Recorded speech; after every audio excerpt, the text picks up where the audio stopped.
There have been a number of stories now, prompted because of Elon Musk's huge megaphone on X. He has over 200 million followers.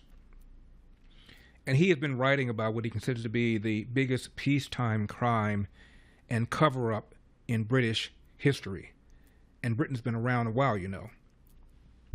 This is just one of several articles that have been generated because of Elon Musk's outrage. This is from the Free Press.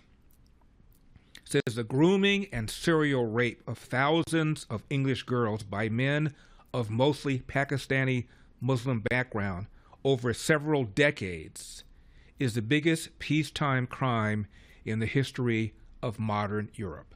I repeat, the biggest peacetime crime in the history of modern Europe.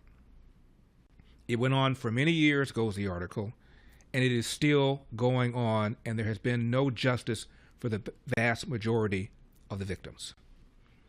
British governments, both conservative and Labour, hoped that they had buried the story after a few symbolic prosecutions in the 2010s.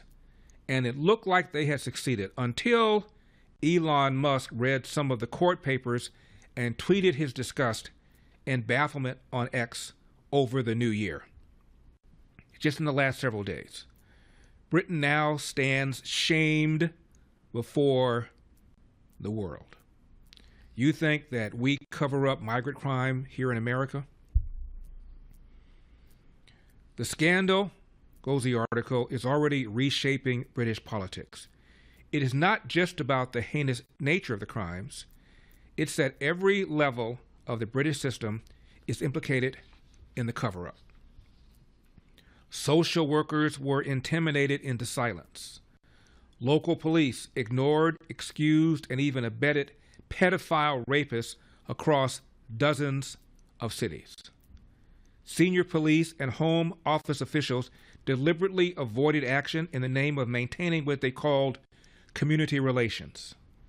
Local councillors and members of Parliament rejected pleas for help from the parents of raped children. Charities, NGOs, and Labour MPs accused those who discussed the scandal of, wait for it, racism and, of course, Islamophobia. The media mostly ignored or downplayed the biggest story of their lifetimes. I want to repeat that line. The media mostly ignored or downplayed the biggest story of their lifetimes. Zealous in their lack of curiosity, much of Britain's media elite remained barnacled to the bubble of Westminster politics and its self-serving priorities. They did this to defend a failed model of multiculturalism and to avoid asking hard questions about the failures of immigration policy and assimilation. They did this because they were afraid of being called racist or Islamophobic. They did this because Britain's traditional class snobbery had fused with the new snobbery of political correctness. All of which is why no one knows precisely how many thousands of young girls were raped in how many towns across Britain since the 1970s. I repeat, thousands of young girls raped. What we do know is that the epicenter was the post-industrial mill towns of England's North and Midlands, where immigrants from Pakistan and Bangladesh settled in the 1960s. White locals say the grooming and rapes began soon after. In Rotterdam, the rundown Yorkshire city, where the scandal first broke, local police and counselors were notified about systematic grooming and sex abuse by 2001. The first convictions did not occur until 2010, when 5 men of Pakistani background were jailed for multiple offenses against girls as young as 12 years of age. These men targeted the most vulnerable girls, the poor and the fatherless, children in care homes, with candy, food, taxi rides, and drugs. They raped the girls, passed them around family and friendship networks, pimped them into similar networks in other cities, and discarded them as they reached the age of consent. It's hard to believe what I'm reading, isn't it? This pattern was repeated in as many as 50 cities across the country, including in leafy Oxford and liberal Bristol. A 2014 inquiry estimated that 1,400 girls had been serially raped in Rotterdam alone. The details are established beyond doubt in the small number of prosecutions that eventually made it to court. The suffering described in the court papers is sickening to read. The girls were drugged, beaten, sodomized, gang raped, trafficked, and tortured. One night in Oldham, 2006, for example, a 12-year-old girl named Sophie, that's in quotes, not her real name, entered a police station and reported that she had been molested in a graveyard by a man named Ali. The desk officer told her to come back with an adult when she was sober. Two men accosted her in the police station. Joined by a third, they raped her in the car. When they dumped her on the street, she asked a man named Sawar Ali for directions. He took her home, raped her, and gave her money for bus fare home. A man named Shakil Jahuri pulled up his car and offered to take her home. He abducted her and took her to a house where he and 4 other men repeatedly raped her. Several girls were murdered. In Manchester, 2003, Victoria Aglaglia was repeatedly drugged and raped before given a fatal dose of heroin at the age of 15. In Blackpool that same year, 14-year-old Charlene Downs disappeared. Her body was never found. In Telford, Azhar Ali Mahum groomed Lucy Lowe from the age of 12 and impregnated her at 14. He burned her alive in her own home with her mother, her disabled sister, and her unborn second child, also fathered by him. He was jailed for life in 2001 for murder, not sex crimes. In the age of say her name, no one important thought it was worth saying the names of these girls. These girls, their rapists told them, were white slags, worthless and expendable. Apart from a few whistleblowers, most of them women, and courageous journalists, the media showed no interest. Why? Because this was the wrong kind of racially motivated crime committed by the wrong kind of criminal. The majority of victims were white, plus some Sikhs. The majority of their abusers were of Pakistani and Bangladeshi Muslim extraction. The majority of their crimes were committed in cities with a Labour Party-controlled council and a Labour Party MP who needed Muslim votes. This led to institutional racism of the inverted kind, and that enabled the perpetrators to do as they liked. The system itself became corrupted. Welfare workers admit that they failed to report crimes because the police told them that they would be accused as racist. The leader of one rape gang in Oldham, Sabir Ahmed, worked for the local council as a welfare rights officer and ran his gang from the council welfare office. Another member was on the Oldham Youth Council. In several cases, local labor politicians of Pakistani background interfered with police inquiries.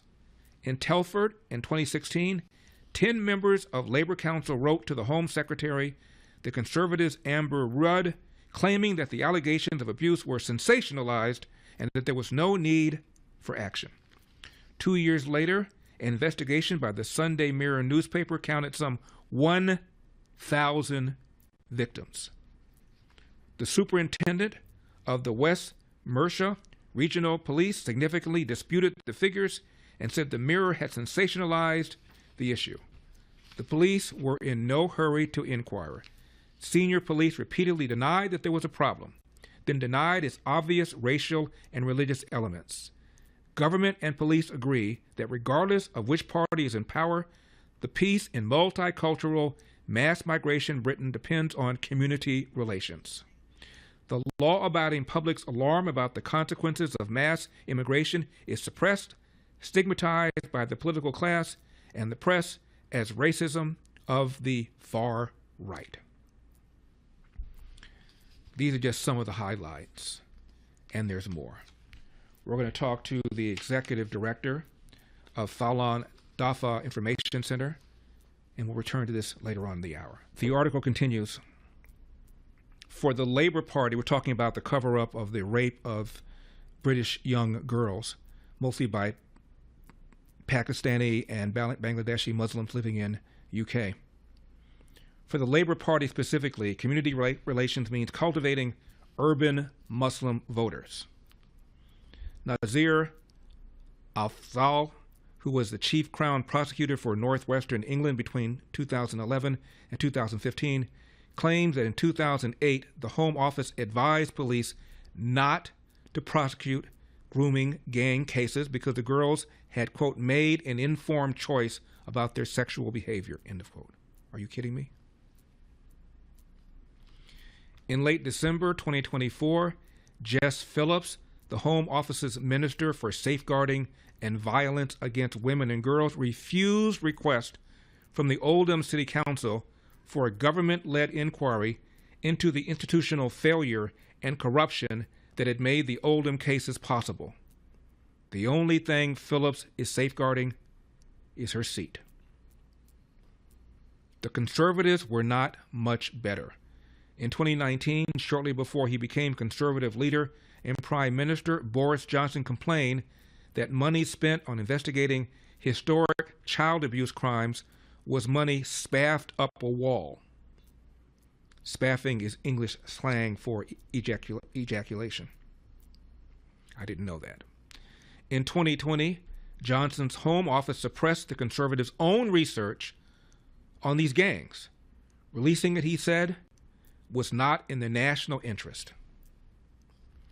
Enter Elon Musk. Elon Musk has changed the Conservatives' political interests, so the new leader is now calling for an inquiry. The Prime Minister is caught between his party, his voters, should he find them, and his principles.